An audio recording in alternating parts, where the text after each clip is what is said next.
Bien, emitir en directo. Y estamos listos para nuestro curso Quinto Encuentro de Constelaciones Familiares.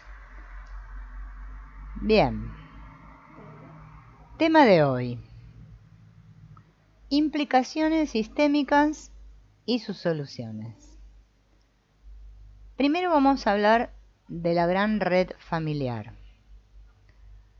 Junto con nuestros padres y nuestros hermanos, formamos una comunidad con un destino común, o sea, una familia. Como familia, sin embargo, pertenecemos también a una red familiar en la que se unen dos grupos de origen de los padres, o sea, el sistema que viene de mamá y todo el sistema que viene de papá, ¿no?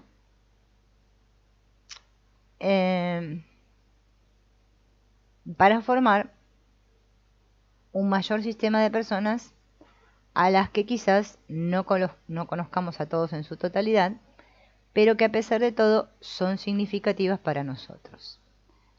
Por regla general, dicen las constelaciones, que pertenecen a la red familiar sin tener en cuenta si están vivos o muertos, siguen perteneciendo igual, el hijo y sus hermanos, los padres y sus hermanos, los abuelos, a veces alguno de los bisabuelos, y todos aquellos que hicieron sitio para otros en el sistema, por ejemplo, un primer marido o una primera mujer de los padres o de los abuelos, o relaciones equiparables a un matrimonio, incluso en caso de una separación o un divorcio posteriores.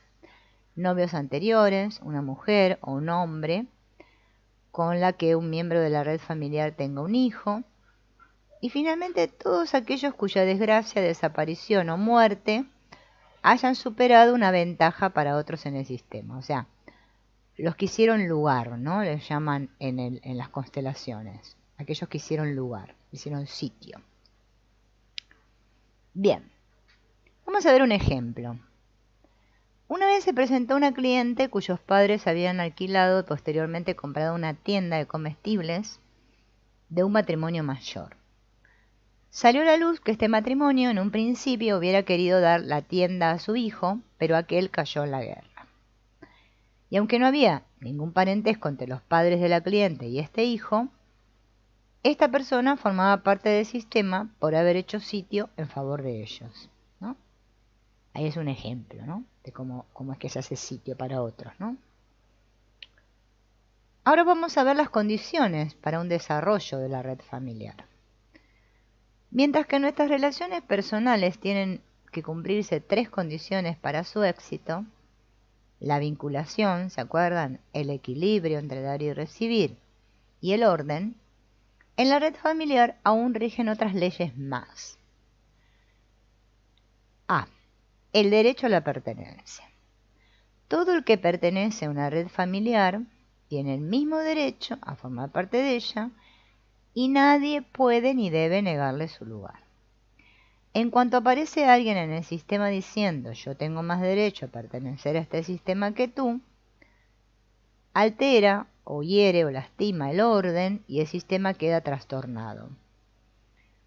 Si alguien olvida, por ejemplo, a una hermana muerta tempranamente o un hermano nacido muerto, se ocupa con toda naturalidad el lugar de un cónyuge anterior y si ingenuamente parte de la suposición de que él o ella tenga ahora más derecho a pertenecer al sistema que aquel que hizo sitio, entonces atenta contra el orden. Frecuentemente las consecuencias aparecen en una de las generaciones posteriores, cuando alguien, sin darse cuenta, imita la suerte de la persona a la que se niega la pertenencia. Esta es la culpa principal de un sistema: excluir a una persona aunque ésta tenga el derecho de formar parte. Derecho que es de todos los mencionados, ¿no? Creo que hemos dicho hasta ahora. B. La ley del número completo. El individuo se siente entero y completo en un sistema si todas las personas que pertenecen a su sistema a su red familiar, tienen en su alma y en su corazón un lugar bueno y honroso, y si les concede toda su dignidad. Todos tienen que estar presentes. El que solo se ocupa de su yo y de su restringida felicidad individual no se siente completo.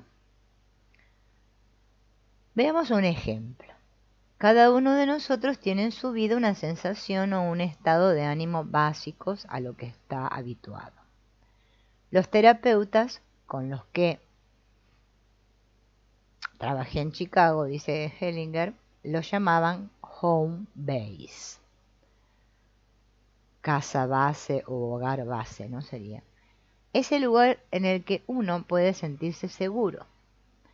La expresión proviene del béisbol. A esta sensación básica nos retiramos y allí notamos el estrés mínimo. Cada uno puede determinar el punto en el que se encuentra esta sensación básica, es decir, podríamos imaginarnos una escala de menos 100 a más 100, y cada uno podría apuntar en ella dónde se encuentra su estado de ánimo básico. Este estado básico no es variable, así al menos decían.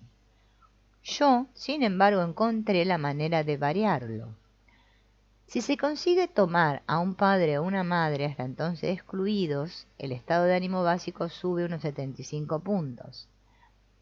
Aquí se ven y se percibe el efecto de la integración de una persona importante hasta entonces excluida y de conseguir una imagen interior más completa.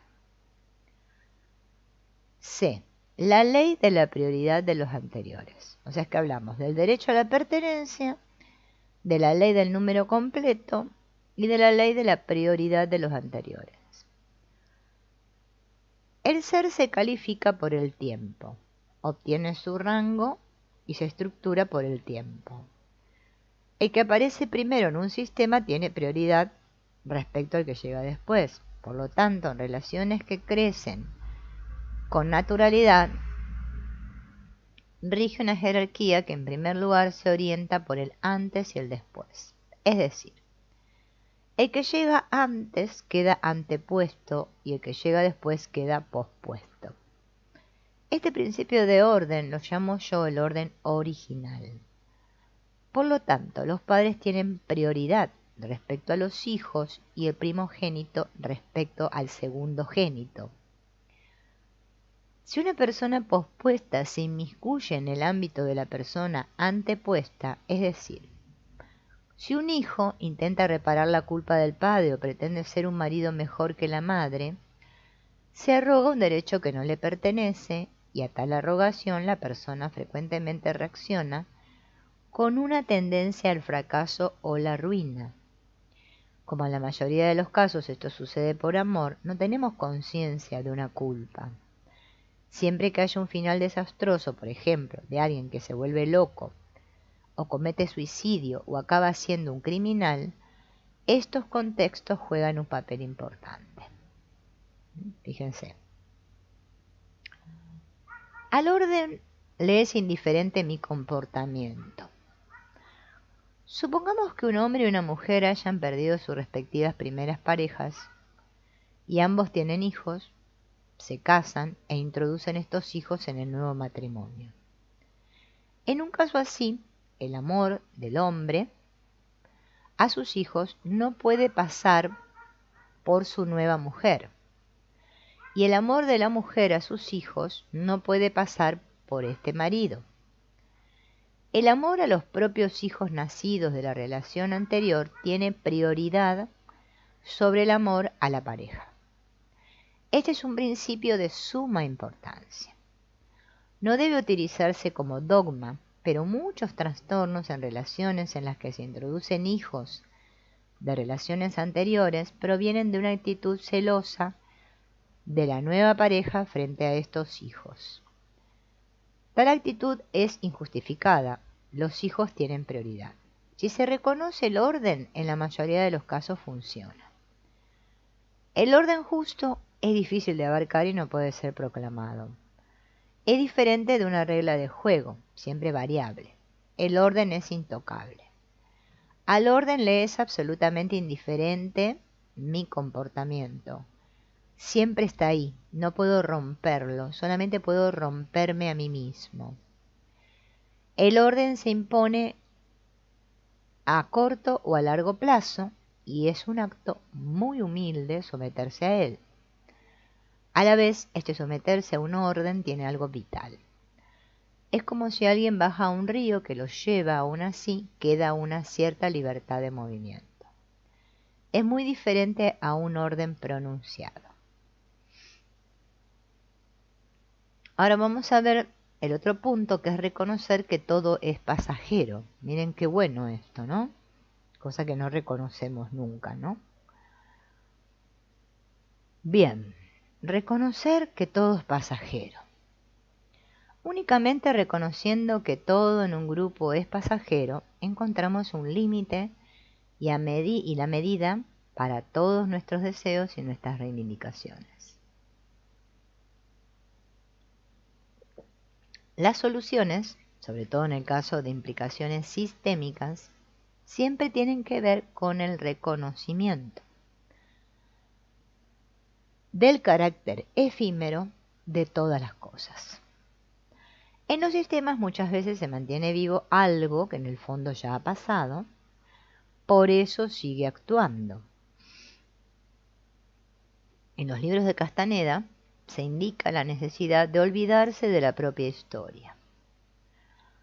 Eso va en esta dirección.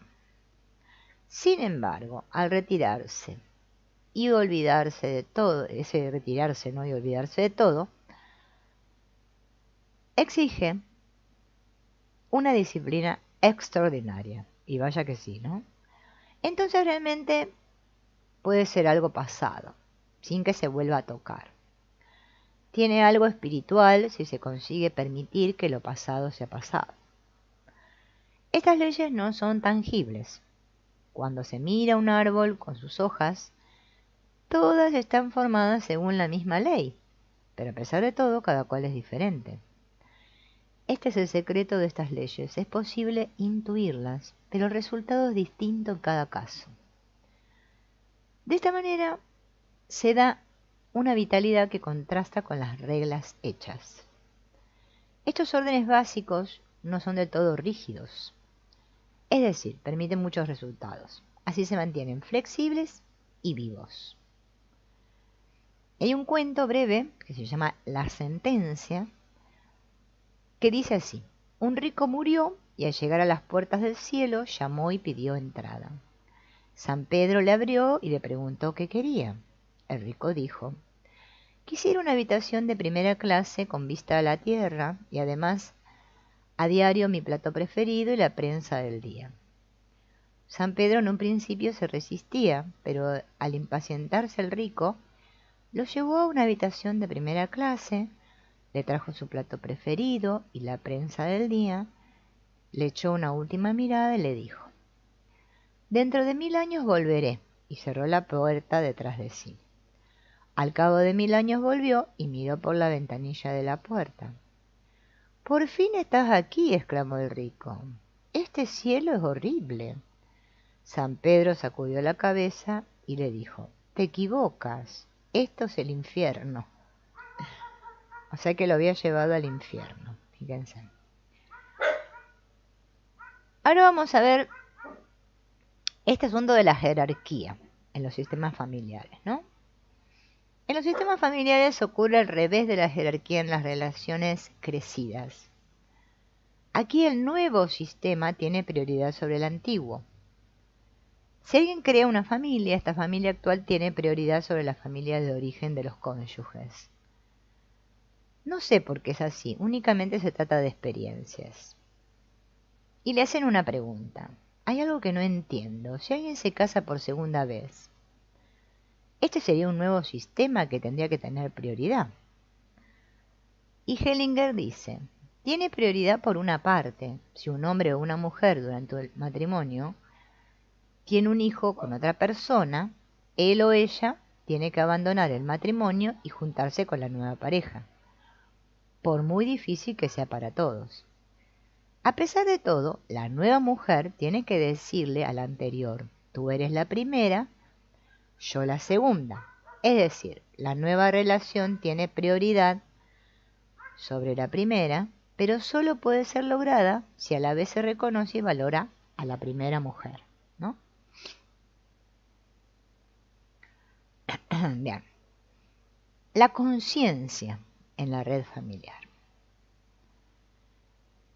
Así como la conciencia personal vela por las condiciones de vinculación, equilibrio y orden, también existe una conciencia de grupo o de la red familiar, una instancia que vela por este sistema, encontrándose al servicio de la red familiar y procurando que el sistema se mantenga dentro del orden o llegue a él y vengando las infracciones del orden en el sistema.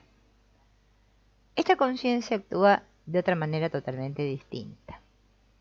Mientras que la conciencia individual reacciona con sensaciones de malestar o de bienestar, de placer o desagrado, la conciencia de la red familiar no se percibe sensiblemente. Por esta razón no son tampoco los sentimientos los que ayudan a encontrar una solución, sino únicamente un conocimiento que proviene del entendimiento. La conciencia de la red familiar permanece inconsciente para nosotros, de la misma manera que en lo esencial también nos es inasequible el orden al que sirve. Donde más posibilidades de conocerlo tenemos es por el sufrimiento que causa el ignorar este orden, tanto para nosotros como para otros, sobre todo para los hijos. La conciencia de la red familiar es una conciencia participativa. La comparo al vuelo de los pájaros.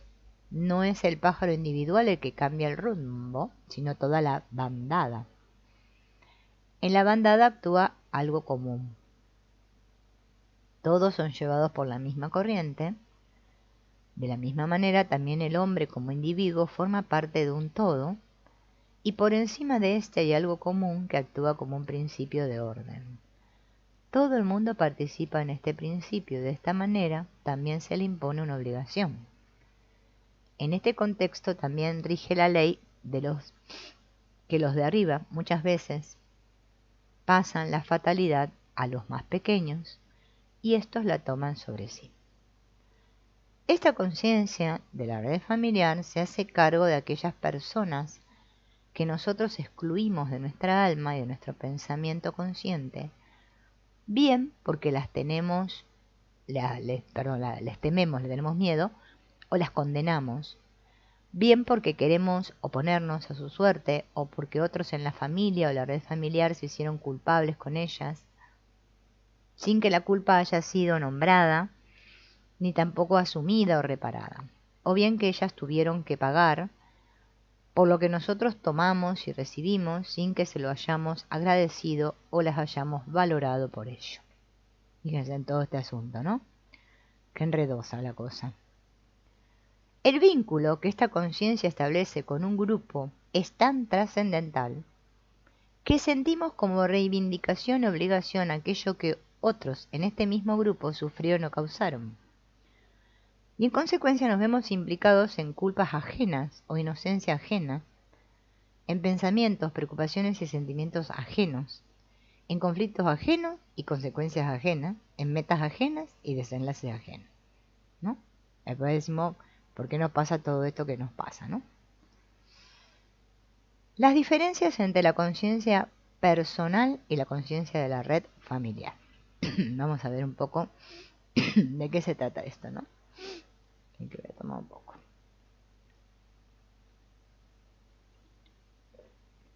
Bien. La conciencia personal podría llamarse también conciencia de primer plano, es decir, aquella que sentimos. Se refiere a las personas a las que estamos directamente vinculadas, o sea, los padres, los hermanos, los amigos, los cónyuges, los hijos, confiriéndole un lugar y una voz en nuestra alma. La conciencia oculta o de trasfondo actúa como un sentido de orden y equilibrio para todos los miembros de una red familiar, que sanciona y compensa en los pospuestos toda injusticia sufrida por los antepuestos, aunque ellos no sepan nada de los antepuestos y sean inocentes. Se hace cargo de todas aquellas personas que nosotros excluimos de nuestra alma y de nuestro pensar y sentir conscientes, y no nos deja tranquilos hasta que también ellos tengan un lugar y una voz en nuestro corazón. Toda persona tenida en cuenta por esta conciencia o sobre la que ésta actúe, también pertenece a la red familiar. Su alcance, por tanto, permite deducir quién pertenece como miembro a una red familiar. Respecto a la conciencia personal de primer plano, nos sentimos activos y libres. Respecto a la conciencia oculta de trasfondo, no somos libres, ya que ella dispone de nuestro bienestar o malestar según el interés de la red familiar, de la misma manera que el todo dispone de una parte.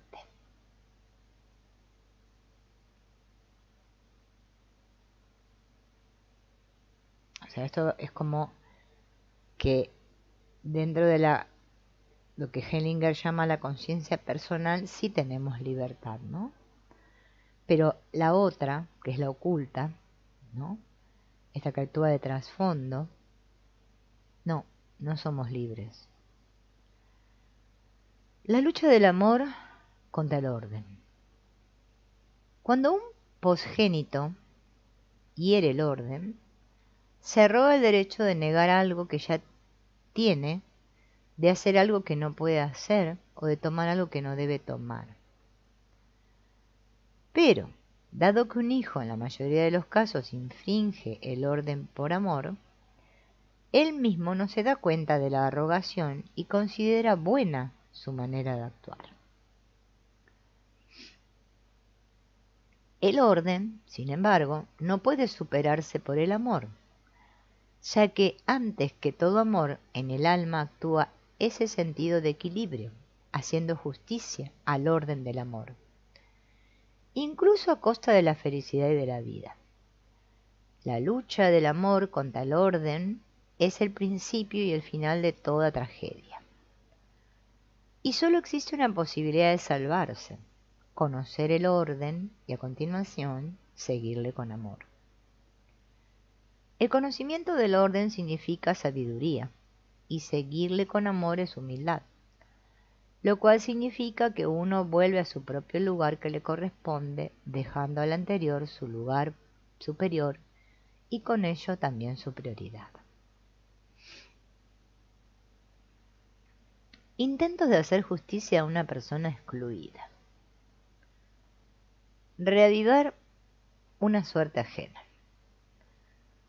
La conciencia de la red familiar se ocupa de los excluidos, de los que no son apreciados justamente, de los olvidados, de los no valorados y los muertos. Si por las razones que sean se excluye a una persona que forma parte y tiene que formar parte del sistema, si se le niega el derecho a la pertenencia porque otros la menosprecian o no quieren reconocer que esta persona hizo sitio para otros posteriores, o se niegan a apreciar lo que puedan deberle, entonces la conciencia de la red familiar se busca a un posgénito inocente que imita a aquella persona a través de la identificación. No lo elige, no se da cuenta y no puede defenderse, ya que esta imitación ocurre bajo la presión del sentido de compensación. Es decir, reaviva una suerte ajena, la del excluido, representando de nuevo esta suerte con toda la culpa, la inocencia y la desgracia, con los sentimientos y con todo lo que le es propio. Ejemplo. Si una hija, por cuidar a sus padres ancianos, renuncia a la felicidad de tener su propia familia y sus hermanos se burlan de ella y la menosprecian, posteriormente una sobrina imitará la vida de esta tía y sin darse cuenta del contexto ni poder defenderse, sufrirá la misma suerte. sirviendo y renunciando también ella a una vida de pareja y al matrimonio. Fíjense, ¿no? ¿Cuántas veces pasa esto, no? Bien. A ver. Se trata de algo inquietante que constituye la base de muchas situaciones trágicas. El identificado no necesita en absoluto conocer a la persona excluida. La conciencia de la red familiar se hace cargo de los derechos del anterior excluido, sin tener en cuenta los derechos del posterior. Es justa para el primero, para el segundo es injusta. Veamos otro ejemplo. Una mujer joven sentía un anhelo incontenible que ella misma no podía explicar. Finalmente se dio cuenta de que no era su propio anhelo el que sentía, sino el anhelo de su hermana nacida del primer matrimonio de su padre. Al casarse su padre en segundas nupcias, ésta no pudo volver a verlo, ni visitar a sus hermanastros nunca más. Entretanto había emigrado a Australia y las naves parecían quemadas. A pesar de todo, la mujer joven reanudó el contacto con ella, la invitó a Alemania e incluso le envió el billete de avión. Pero la suerte ya no pudo detenerse. En el camino al aeropuerto desapareció. La identificación es como una compulsión interactiva a nivel sistémico que vuelve a poner en escena y repite argumentos del pasado, pero sin darle solución. Un intento posterior de nuevamente hacer justicia a una persona excluida. Un posterior se inmiscuye en los asuntos de un anterior, y aunque quiera salvarlo por amor, al mismo tiempo se trata de una arrogación. Un pospuesto no puede más tarde poner en orden un asunto en lugar de un antepuesto. Es imposible que se logre, ya que de lo contrario, bajo la presión del sentido ciego de compensación, el mal no encontraría término. Ejemplo. En una sesión de supervisión, una terapeuta relató el caso de una mujer joven que sentía una necesidad compulsiva de lavarse las manos. Entonces se le preguntó, ¿quién en su sistema tenía que lavarse? Al cabo de poco tiempo quedó claro. En los tiempos de posguerra, una hermana del padre había mantenido relaciones con soldados americanos para mantener a flote a la familia. Contrajo sífilis, en consecuencia fue menospreciada por la familia y murió sola. Una suerte trágica, adoptada de otra persona, o una culpa ajena, no me dan ninguna fuerza, ya que ésta únicamente puede nacer de lo que me es propio, y también aquel en cuyo lugar asumo esta suerte o culpa se ve debilitado. ¿No? No vuelvo a repetir esto. O sea, la suerte trágica, ¿no?, adoptada de otra persona o una culpa ajena, no me dan ninguna fuerza, ya que esta culpa, no, o sea, esta, ¿no?, únicamente pueda nacer de lo que me es propio. Y también aquel en cuyo lugar asumo esta suerte o culpa se ve debilitado. O sea, ese al cual yo, con el cual me identifico y asumo la culpa por el otro, lo estoy debilitando, ¿no? Se ve debilitado el otro. Para que lo negativo, que me es ajeno, aún pueda llegar a desarrollar su fuerza, es necesario que lo devuelva a quien pertenece, con la seguridad de que éste será capaz de llevarlo, ¿no? Por eso es tan importante, vieron en las constelaciones, cuando devolvemos la culpa al otro, ¿no?, con las manos hacia abajo y le apoyamos, ¿no?, imaginativamente, ¿no?, o si está la persona representando, te devuelvo, ¿no?, devolverle todo al otro, ¿no? Así para arriba es para honrar y agradecer, pero así para abajo las palmas es para devolver, ¿no? Porque el otro lo tiene que llevar y no yo, ¿no? Y eso es muy importante que uno lo pueda reconocer. Bien. Únicamente podría actuar de esta manera estando reconciliado con el todo, tal como es, también con su parte negativa. Frecuentemente, sin embargo, la persona cree que podría dejar para más tarde su propia suerte difícil, tomando sobre sí algo negativo de otra persona, ya que lo ajeno muchas veces es más fácil de llevar que lo propio. Y vamos a hablar ahora de la doble transferencia, ¿no? En sistemas humanos es inevitable que lo reprimido vuelva a aparecer, y con más frecuencia concretamente en aquellos que menos pueden defenderse, por ser ellos los que más aman. En la familia este es el caso de los hijos y los nietos. La identificación también abarca la dinámica de la doble transferencia. La primera transferencia es la del sujeto, así por ejemplo los sentimientos de un excluido son asumidos por un progénito. A través de una segunda transferencia, sin embargo, estos sentimientos no se exteriorizan contra el culpable, sino que son dirigidos a otro objeto. Por ejemplo, un matrimonio mayor, casados desde hacía muchos años y padres de varios hijos, participa en un seminario. Él era una persona amable y todo el grupo lo apreciaba. Siempre es buena señal si todo un grupo mira con buenos ojos a alguien. Una persona así no puede ser mala. Ya la primera noche ella desapareció con el coche y no volvió hasta la mañana siguiente. Justo antes de comenzar la sesión de grupo, se plantó toda provocativa delante de su marido y le dijo: «Acabo de estar con mi amante». El coordinador del grupo le preguntó si deseaba la muerte. Cuando la mujer estaba con otras personas del grupo, se mostraba atenta y llena de interés. Siempre que veía a su marido, sin embargo, estaba fuera de sí. Para los demás era ininteligible por qué estaba tan enfadada con él. Tanto más que el hombre no se defendía, sino que mantenía una actitud objetiva. ¿Qué había ocurrido? Supimos lo siguiente. Su padre tenía un amante. En verano enviaba a la mujer y a los hijos al campo para quedarse en la ciudad con su amiga. De vez en cuando venía con la amiga a ver la familia y su mujer los recibía bien y los atendía. ¡Qué inocencia! Y qué mala es esa inocencia. Dios mío, qué mala. Es lo que suele llamarse virtud heroica, pero no sirve de nada. Y así no hay solución posible. Los efectos son fatales.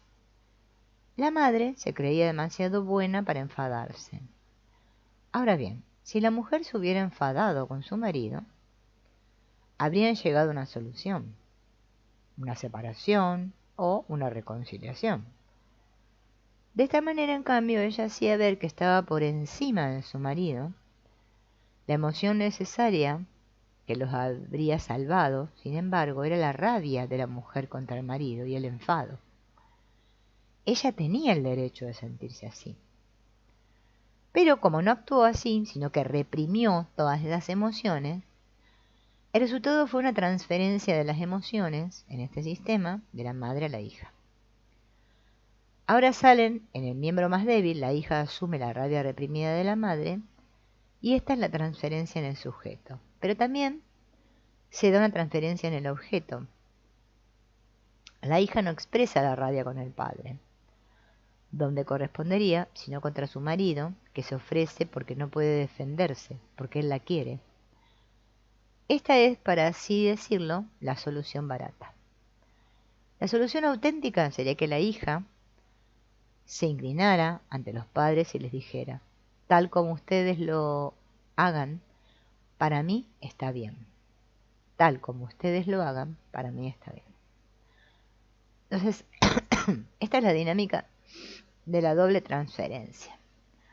Muchos problemas en las relaciones se deben a este mecanismo.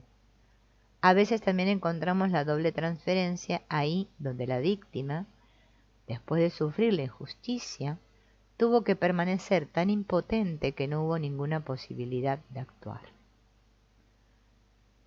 Otro ejemplo. Durante la psicoterapia, un hombre de unos 40 años empieza a sentir el miedo de que podría hacer violencia a alguien, o sea, como que él podría violentar a alguien, que podría estrangular a alguien o ser estrangulado él mismo, ¿no? O estrangularse él mismo. Ni su carácter ni su comportamiento indican tal posibilidad. Entonces le pregunto, ¿hay un asesino en tu familia? Resu-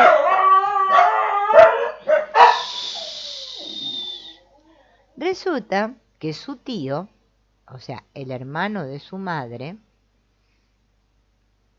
fue un asesino. En su empresa tenía una empleada que al mismo tiempo era su amante. Un día le enseñó a esa mujer la foto de otra mujer, pidiéndole que fuera a la peluquería para que le arreglaran el pelo exactamente de la misma manera que lo llevaba aquella mujer. Después de que ya se le había visto un tiempo con ese peinado, viajó con ella al extranjero y allí la asesinó. A continuación regresó a su país con aquella mujer cuya foto había enseñado antes a su víctima, y ahora esta era su empleada y su amante. Pero todo salió a la luz. El hombre fue condenado a cadena perpetua. El terapeuta aún quería saber más de otros familiares, sobre todo de los abuelos, los padres del asesino. Se preguntaba dónde había que buscar la fuerza motriz para tal crimen. Pero el hombre solo podía dar pocas informaciones. Del abuelo no sabía absolutamente nada y la abuela había sido una mujer piadosa y respetable. Después empezó a investigar más a fondo y descubrió lo siguiente. Esa mujer piadosa, durante la época nazi, con la ayuda de su hermano, había denunciado a su marido de homosexual. Este, en consecuencia, fue detenido y llevado a un campo de concentración donde murió asesinado. Aquí nuevamente podemos apreciar el mecanismo de la doble transferencia. El verdadero asesino en el sistema, de que evidentemente provenía la energía destructora, era la abuela piadosa. El hijo, sin embargo, como un segundo Hamlet, hizo de vengador del padre, pero al igual que Hamlet, también con una doble transferencia. La propia madre fue respetada, pero en lugar de ella murió la mujer amada. Es fácil imaginarse los sentimientos del abuelo en el campo de concentración.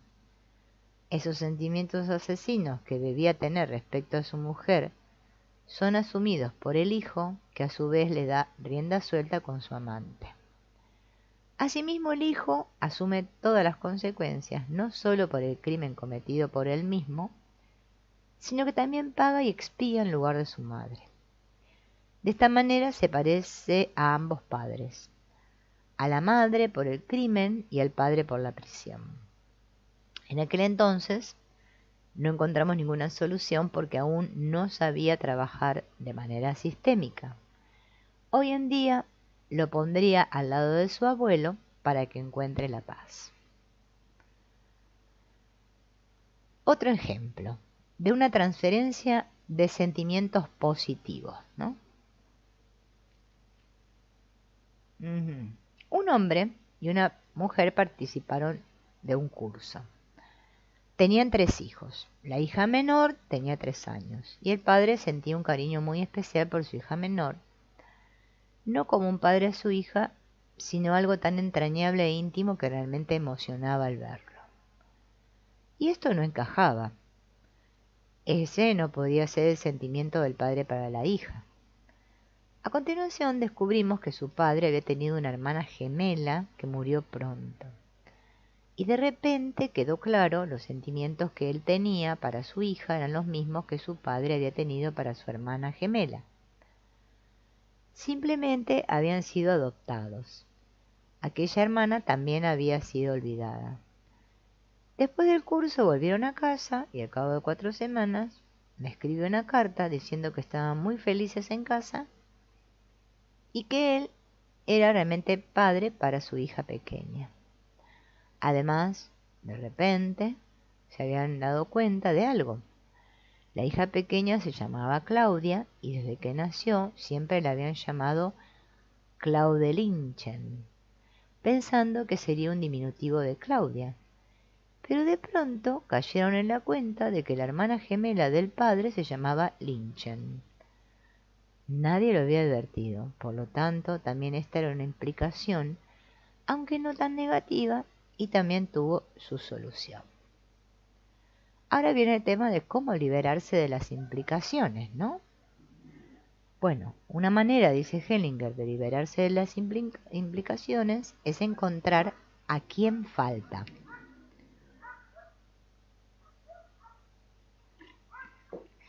A ver, entonces, muchos problemas que encontramos en psicoterapia o en nuestra propia vida están en relación con tales procesos.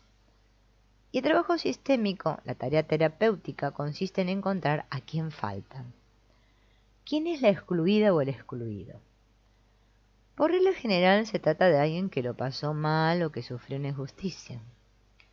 Los terapeutas sistémicos se hacen cargo de sus intereses y de sus derechos.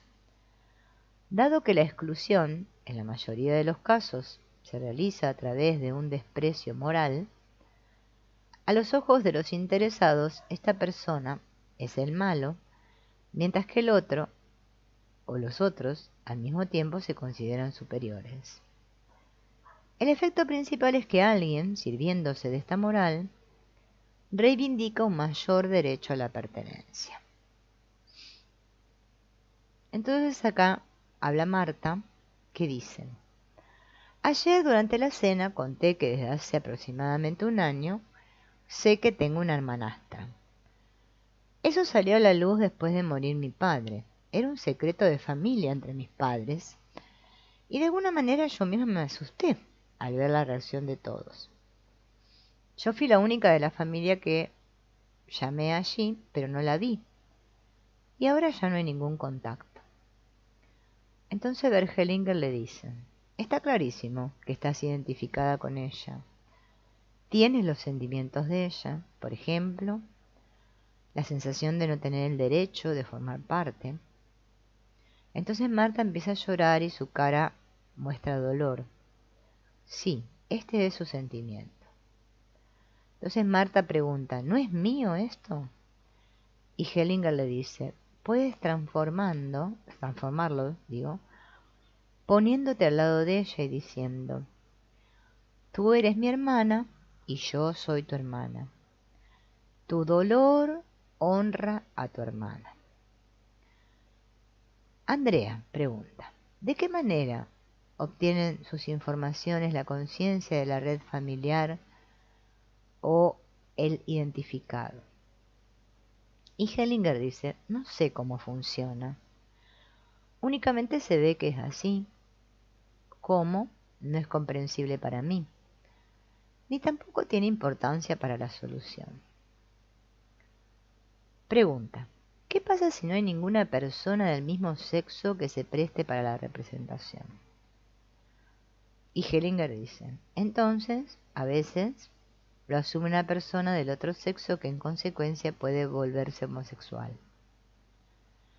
Pregunta: ¿es posible que alguien esté identificado con dos personas a la vez? Y Hellinger dice: no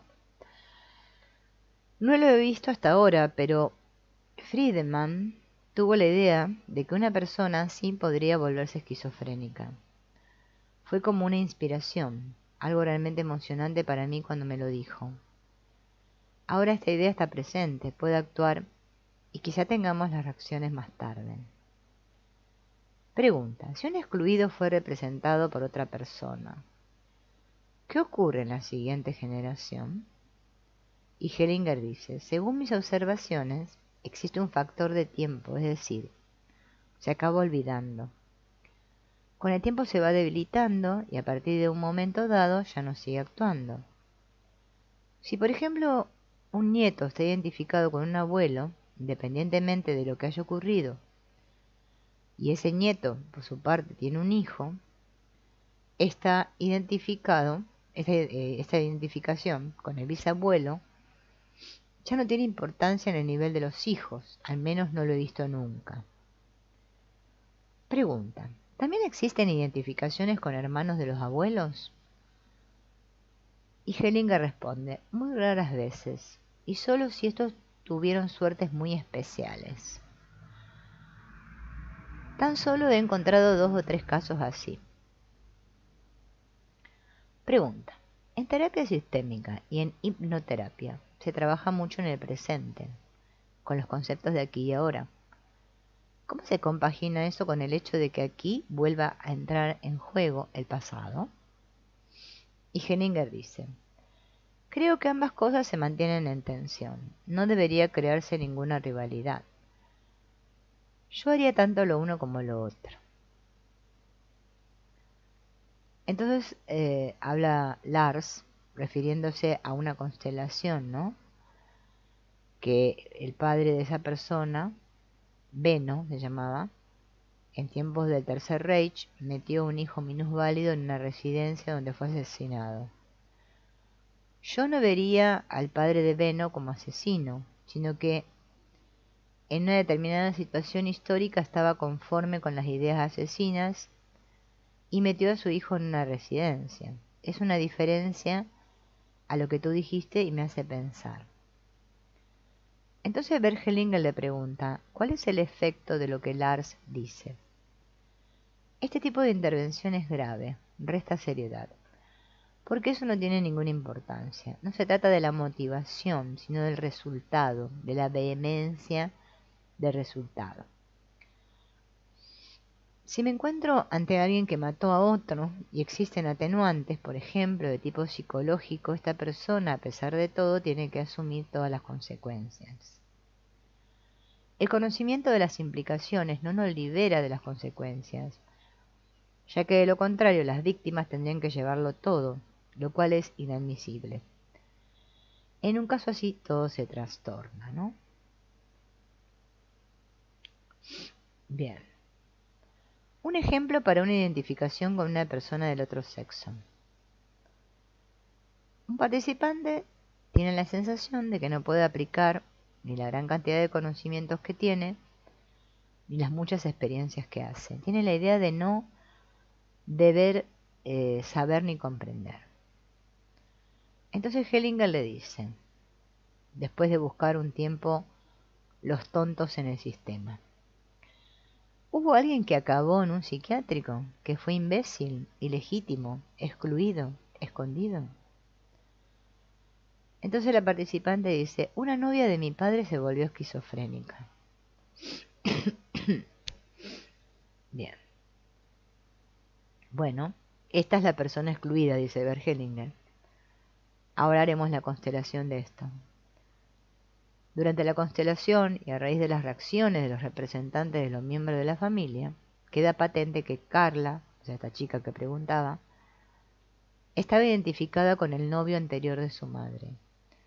A continuación se da cuenta también de que ella posee y está muy encariñada con todos los cuadros pintados por aquel hombre.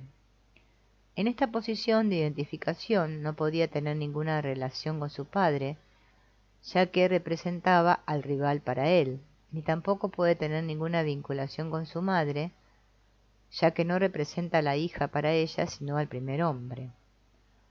Asimismo, tampoco puede tener ninguna relación libre con la femineidad, puesto que se encuentra identificada con una persona de otro sexo. La solución es que ella le diga a la madre, señalando al padre: este es el verdadero para mí, con el otro no tengo nada que ver. Y que le diga al padre: tú eres el verdadero para mí, con el otro no tengo nada que ver. De esta manera pasa claramente al papel de hija, quedando desligada de lo otro.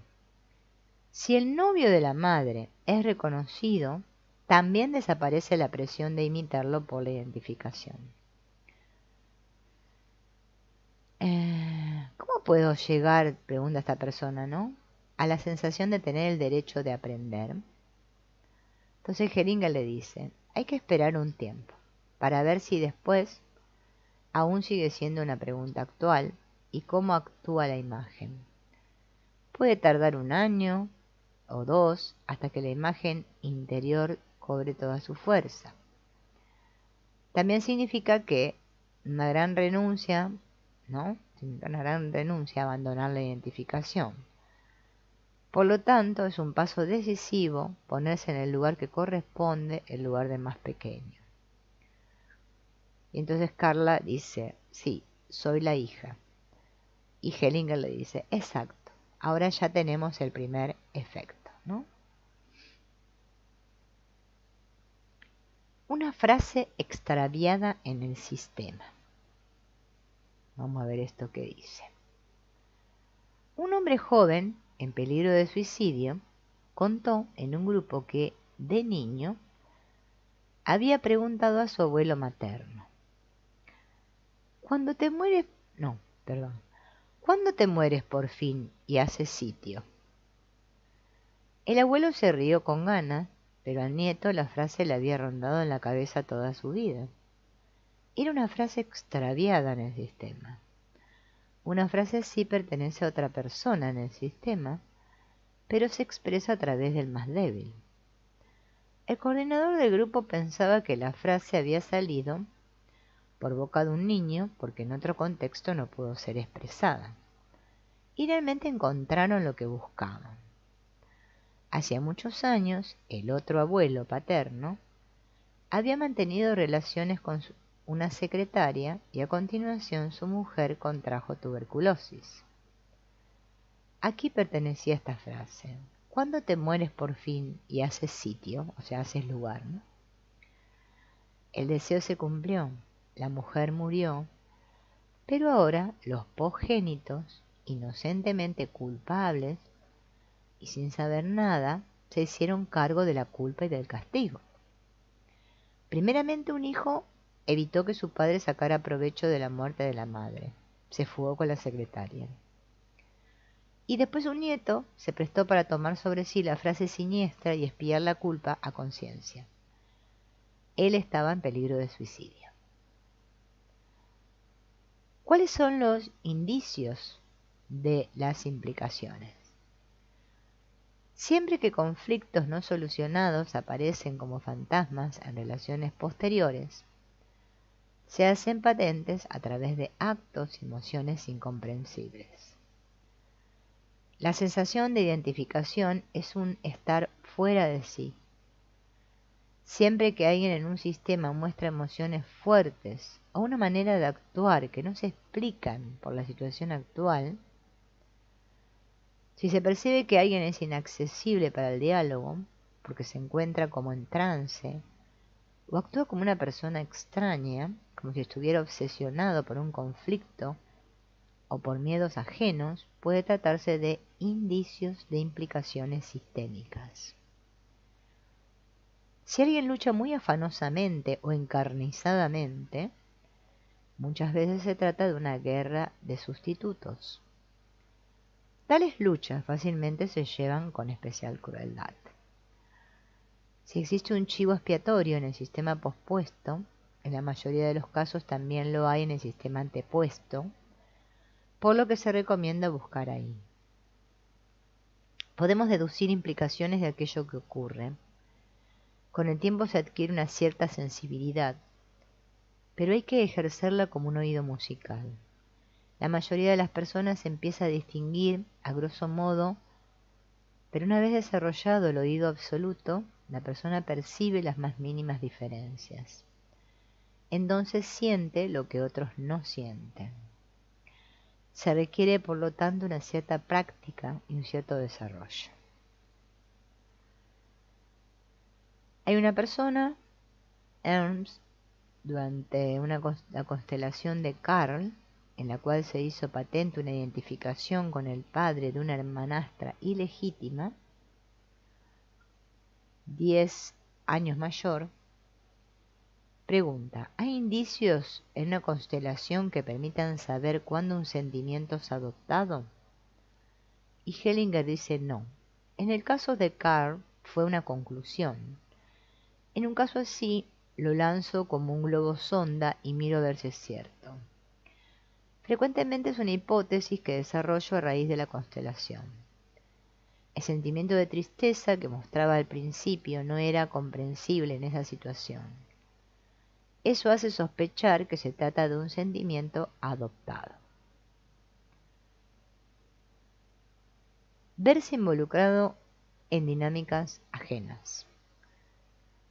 Hay un tal Wolfgang que dice: una y otra vez me veo en la situación no del acusador, pero de uno que se toma algo a mal, aunque el asunto ya esté liquidado y yo ya me encuentre fuera. Este, por ejemplo, es el caso de un puesto de trabajo donde me despidieron. Y Bergelinger le dice, tienes que decir, ya os merecéis el haberme perdido. Y Wolfgang dice, eso ya lo dije. Y Bergelinger le dice, hay sucesos que son impenetrables. Y es cierto. Un ejemplo. El año pasado un compañero que participó unas cuantas veces en un grupo de supervisión me escribió una carta contándome que un periódico había escrito un artículo sobre él. Decían que su trabajo de terapeuta era sectario, que había fundado una secta y que todo aquello era muy peligroso. Él estaba muy afectado. Más tarde me llamó para preguntarme qué debía hacer. Y yo le dije, nada, no debes hacer absolutamente nada, no debes darles ningún poder en tu alma. Debes olvidarlos por completo. A cambio, me envió una buena botella de vino. Más tarde despidieron a un compañero de él, porque supuestamente también pertenecía a esa secta. Era un absurdo. Yo lo considero una persona muy afectuosa y sensible. Hace poco aquel hombre me volvió a escribir una carta, comunicándome que el redactor que había provocado y escrito todo aquello, vino una vez a consultarlo. El terapeuta quería trabajar con él en el sentido de una reconciliación con uno de sus padres, pero el otro se evadía. Ahora estaba con otra terapeuta de otra corriente, que opina que hay que estar en contra de los propios padres. Así, hay ocasiones en las que uno se ve involucrado en dinámicas que se encuentran más allá de la propia responsabilidad y de la propia influencia. En este contexto quizás puede ayudar una historia bíblica. Érase una vez una ciudad malvada, cuyos habitantes eran tan malos que la ciudad fue condenada a la ruina. Algunos se salvaron, pero bajo la condición, ¿no? La condición de que si eran así, se salvaban, ¿no? O sea, qué malvado, ¿no? Porque bajo una condición me salvo, ¿no?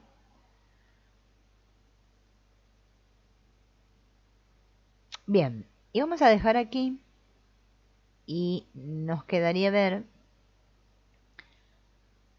sustituir la recompensa negativa por la positiva. A ver cómo se logra esto, ¿no? Esto de la suerte, de las recompensas, de lo negativo, de lo positivo. Eso lo veremos en el próximo encuentro. Entonces, bueno, me despido de todos y nos veremos en la próxima. Chao, gracias por estar ahí.